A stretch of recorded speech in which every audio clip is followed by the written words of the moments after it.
सलीम भाई स्टार्ट। चलो, सबसे पहले आप लोग का स्वागत है। आज इस पत्रकार परिषद लेने का मकसद तो आप लोग को पता ही होगा, जैसे कि पूरे देश में लोकसभा इलेक्शंस की गर्मागर्मी चल रही है, तो उसी के चलते सोलापुर से भी ऑल इंडिया मजलिस इत्तेहाद मुस्लिमीन एमआईएम पार्टी भी कई दिनों से हमारी चर्चा चल रही थी कुछ उम्मीदवारों से, और कुछ हमारा भी चल रहा था कि लोकसभा इलेक्शन में हम लोग भी हमारी पार्टी का उम्मीदवार दें। तो उसी का खुलासा करने के लिए आज हम लोग यहाँ पर बैठे हैं। और मैं ये बताना चाहूँगा कि आने वाले इलेक्शंस में सोलापुर शहर से, सोलापुर लोकसभा कॉन्स्टिट्यूंसी से एमआईएम पार्टी अपना उम्मीदवार नहीं उतार रही है। हमने इन दिनों में काफ़ी समाज के जो भी जिम्मेदार लोग हैं उनसे चर्चा की, तमाम उलेमा लोग, मौलाना लोग, जिम्मेदार नागरिक, और हमारी पार्टी के अंदर भी ये सारी बातें की। तो उसकी सारी चर्चा करने के बाद हम लोग ने एक ब्यौरा फिर से हमारे आला कमान बैरिस्टर असदुद्दीन ओवैसी साहब को भेजे यहाँ से हैदराबाद, और एक कॉपी औरंगाबाद हमारे महाराष्ट्र राज्य के जो अध्यक्ष हैं खासदार इम्तियाज़ जलील साहब, उनको भी भेजने के बाद ऊपर से आदेश आया है कि इस इलेक्शन में एमआईएम अपना उम्मीदवार ना खड़ा करे, क्योंकि उसका मकसद ये है कि हमें संविधान को बचाना है। तो संविधान की रक्षा करने के लिए हम लोग ये कदम उठा रहे हैं। तो मैं ये उम्मीद करता हूँ कि जो भी संविधान को बचाना चाहते हैं वो इस हमारे फैसले का समर्थन करेंगे, और जो संविधान को बचाने के लिए जो पार्टी आज उनको मजबूत लग रही है, मैं किसी का नाम नहीं लेना चाहूँगा, उस पार्टी को साथ देंगे और उस पार्टी को जिताएंगे। इंडिया अलायंस की अगर हम बात करेंगे तो इंडिया अलायंस जब गठबंधन बन रहा था उसी समय उन्होंने संविधान बचाने की बात कही थी, जब उन्होंने साफ तौर पर कहा था कि जो भी छोटी मोटी पार्टियां हैं हमारा साथ दीजिए। लेकिन आपको इंडिया अलायंस में तो साथ में नहीं लिया गया, लेकिन फिर भी या आप उन्हें डराने के लिए कैंडिडेट उतारना चाह रहे थे, या फिर किसी शर्तों के बलबूते पर कैंडिडेट उतारना चाह रहे थे, या कौन सी ऐसी वजह हुई कि आज आपने जो है कैंडिडेट ना उतारने का फैसला लिया? देखिए, ये हमारी बदकिस्मती की बात है कि इंडिया अलायंस ने हम लोगों को उनके साथ नहीं लिया, लेकिन हमें हमारी प्रेजेंस तो दिखाना है। बीइंग अ पॉलिटिकल पार्टी हम लोगों को ये बताना ज़रूरी है कि हम भी इलेक्शन लड़ सकते हैं, और हम लोग ने वही कोशिश की। तो हम लोग इतने दिन का जो सर्वे था, जो हम लोग ने हमारे पदाधिकारी लोग से बात की, आवाम से बात की, लोगों से बात किए, समाज से बात किए, तो सब तरफ से यही हम लोग को यह है कि इस बार हम लोग को इलेक्शन नहीं लड़ना चाहिए, और हमें जो संविधान को बचा रहा है उसका सपोर्ट करना चाहिए, उसके साथ चाहिए। मैं अभी तो इंडिया अलायंस ही अगर आप पूछेंगे तो मैं तो यही बोलूँगा कि इंडिया अलायंस ही ऐसी पार्टी है जो संविधान की रक्षा कर सकती है भाजपा को रोककर।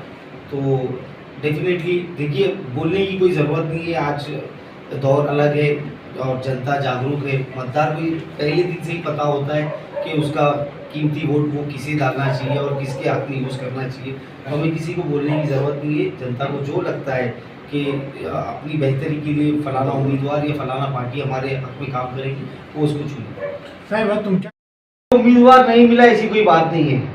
उम्मीदवार तो मेरे से बेहतर आप जानते हैं, पत्रकार है आप, एक नहीं 10 मिल जाएंगे, और हमारे पास उनकी यादी भी है। और रही बात रमेश कदम साहब की, उन्होंने बिल्कुल सही कहा कि हमारी चर्चा चालू थी। अनफॉर्चुनेटली बोल सकते हैं कि हमारी चर्चा बराबर, मतलब जो आखिरी टप्पे पे जाना था वो नहीं हुई।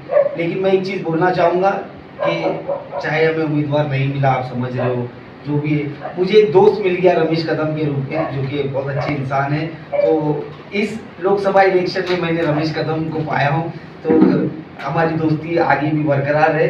और एमआईएम पार्टी एक ऐसी पार्टी है, मैं मेरा ही एक उदाहरण देना चाहूँगा, जो 20 दिन में 40,000 वोट लेती है। तो एमआईएम पार्टी के लिए उम्मीदवार और ये तैयारी कोई मायने नहीं रखती। एमआईएम पार्टी बस हमारे जो बैरिस्टर असदुद्दीन ओवैसी साहब का जो लक्ष्य है, जो मकसद है, ये पूरे भारत में गरीबों की, वंचितों की, पिछड़ों की, माइनॉरिटीज़ की जो बात करते हैं उसके ऊपर चलती है। और उसका सपोर्ट हम लोगों को पूरे हमारे मतदार संघ में, सोलापुर सिटी में ही नहीं, पूरे जिले में ही नहीं, पूरे देश में है।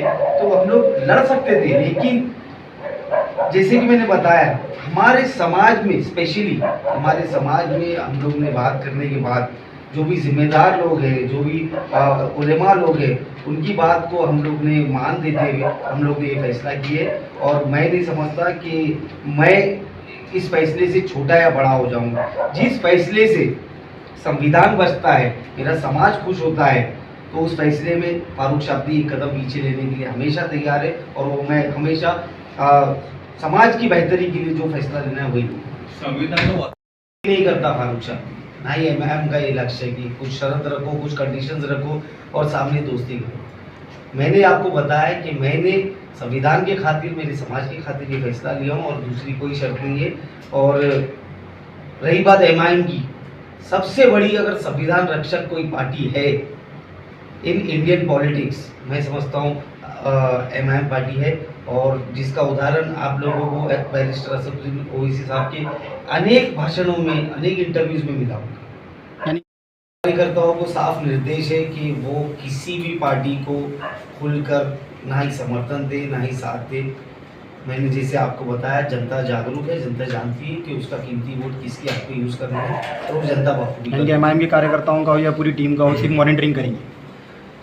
अब ऐसे सक्रिय सभा बताऊं कि एमआईएम खुला पाठिंबा किसी को नहीं दे रही है। एमआईएम न्यूट्रल है, एमआईएम न्यूट्रल भूमिका अपनाएगी और एमआईएम खुला पाठिंबा किसी को नहीं। फिर भी सोलापुर की जनता जो एमआईएम को चाहे, उस जनता से मैं यही कहूँगा कि आपको जो ठीक लगता हो, आपको जो अपने लिए फैसला करें, आप लोग किसी भी नेता के, कोई पार्टी के, पुडारी के झांसे में ना आते हुए आपको अपने फ्यूचर के लिए, अपने बच्चों के मुस्तकबिल के लिए जो बेहतर लगता है उसके लिए अपने वोट का इस्तेमाल। साहब भाई हे तुम्ही निर्णय, ये सब मैं देखूंगा तो मैं मेरे समाज की नज़रों में नीचे गिर जाऊंगा।